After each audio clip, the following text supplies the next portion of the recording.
Hello everyone, welcome to enjoy learning. আজকে আমরা দেখব কিভাবে একটা হেক্সাডেসিমাল সংখ্যা থেকে বাইনারি সংখ্যায় রূপান্তর করতে পারি। আমরা যে কোনো একটা হেক্সাডেসিমাল সংখ্যা যেমন A39 পয়েন্ট বাইনারিতে পয়েন্টের পরে নিয়ে হচ্ছে E3, ওকে, এরকম একটা সংখ্যা নিলাম। এটা কিসে আছে? 16 আছে। আমরা একে কনভার্ট করব ওয়াট টু, ঠিক আছে, ওকে। হেক্সাডেসিমাল সংখ্যা থেকে বাইনারি সংখ্যা পদ্ধতিতে রূপান্তর করার ওই সেম রুল যেটা হচ্ছে বাইনারি থেকে হেক্সাডেসিমালে যাওয়ার সময় ইউজ করছি, সেটা হচ্ছে 8421, ওকে। কারণ কি, হেক্সাডেসিমাল সংখ্যা বাইনারি সংখ্যা কি 4 বিট বাইনারি বেস বাইনারি দিয়ে সেটা হচ্ছে তৈরি করা লাগে। এর জন্য হচ্ছে আমাদের কি 8421 এই 4টা সংখ্যা নিতে হবে 4 বিটের জন্য 8421, ঠিক আছে। এটা হচ্ছে একটা কম্বিনেশন, এরকম একটা কম্বিনেশন যে কম্বিনেশনে আমরা কি যে কোনো হেক্সাডেসিমাল সংখ্যাকে আমরা 8421 মাধ্যমে পাই যায়। কীভাবে পাই যায়? যেমন হচ্ছে যদি আমাদের 12 লাগে তাইলে হচ্ছে কি আমাদের এই যে 8 আর 4 যোগ করে 12 পাই যাবো, অথবা হচ্ছে 2 আর 1 যোগ করে কি আমরা 3 পাই যাবো। তো এরকম করে আমরা যে কোনো সংখ্যাকে যে কোনো একটা হেক্সাডেসিমাল সংখ্যা আমরা পাইতে পারি, ঠিক আছে।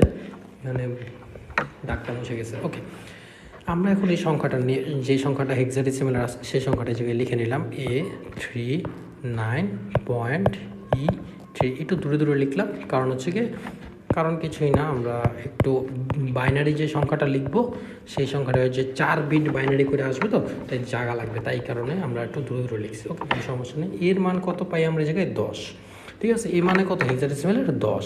তো আমরা এই 10টাই হচ্ছে কি এখন 8421 বানানোর চেষ্টা করবো। কীভাবে বানাবো? আমাদের 10 বানাইতে হলে কি লাগবে? 8 লাগবে, আর হচ্ছে কি 2 লাগবে। এই দুইটার নিচে আমরা 1 দিব, আর কোনো কিছু দরকার নেই, 4 দরকার নেই, 1 দরকার নেই। সো আমরা এগুলোর নিচে 0। সো আমরা এরপরে হচ্ছে কি 8010 এটা এখানে এসে বসাই দেবো, ওকে, সহজ, ওকে। এরপর হচ্ছে 3 কীভাবে বানাবো? 2 আর 1 যোগ করলে 3 হয়। সো 1 আর 1 বসাই দিব, 4-এর নিচে 0, 8ও দরকার নেই, 0, তাহলে 0011, ওকে। 9 বানানোর জন্য আমাদের কি প্রয়োজন? 8 প্রয়োজন আর 1 প্রয়োজন, বাকিগুলো প্রয়োজন নেই, তাহলে 1001, ওকে। এবার হচ্ছে 14, ই মানে 14, ঠিক আছে না, আমরা এই জায়গায় লিখতে পারি 14, ঠিক আছে, ই মানে 14। তো আমাদের 14 বানাইতে হলে 8 4 12 আর হচ্ছে 2, ঠিক আছে, 13 14, তাহলে আমরা 1 1 1, বাকিটা কি 1 লাগবে না, সো হচ্ছে 0। তো আমরা এখানে কি দিব? 1 1 1 0। 3 বানানোর জন্য কি করতে হবে? 3 বানানোর জন্য আবার কি 2 আর 1 দরকার, আর তো 2টা দরকার নেই, এই 2টা 0, তো 0011, তো 0011, ঠিক আছে। এটা হচ্ছে কি আমাদের কি একটা হেক্সাডেসিমাল সংখ্যার বাইনারি সংখ্যা পদ্ধতিতে রূপান্তর হয়ে গেল। তো আমরা এখানে অ্যান্সার লিখতে পারি, সুতরাং E39.E3 এটা কিসে আছে? হেক্সাডেসিমাল আছে। আমরা যখন বাইনারি করব তো সব বাইনারি এই অ্যান্সারটা পাইছি, যেমন 1010, তারপর হচ্ছে 011, সরি এই জায়গায় একটা অ্যান্সার মিস হয়েছে।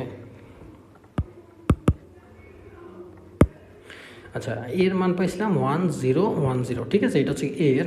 তারপর আমরা কি লিখবো? 0011, এরপর আমরা এটা লিখবো 1001, এরপরে জায়গায় দেখেন একটা দশমিক আছে, কারণ কি 9-এর যে বাইনারিটা আছে এরপরে একটা কি এখানে দশমিক আছে, এই দশমিকটা আমরা অবশ্যই এই জায়গায় অ্যান্সারে উল্লেখ করব। তারপর 1110, তারপর 0011, ঠিক আছে। এটা হচ্ছে কি আমার বাইনারি। এরকম করে আমরা কি একটা হেক্সাডেসিমাল সংখ্যাকে একটা বাইনারি সংখ্যা পদ্ধতিতে রূপান্তর করতে পারি। Thank you.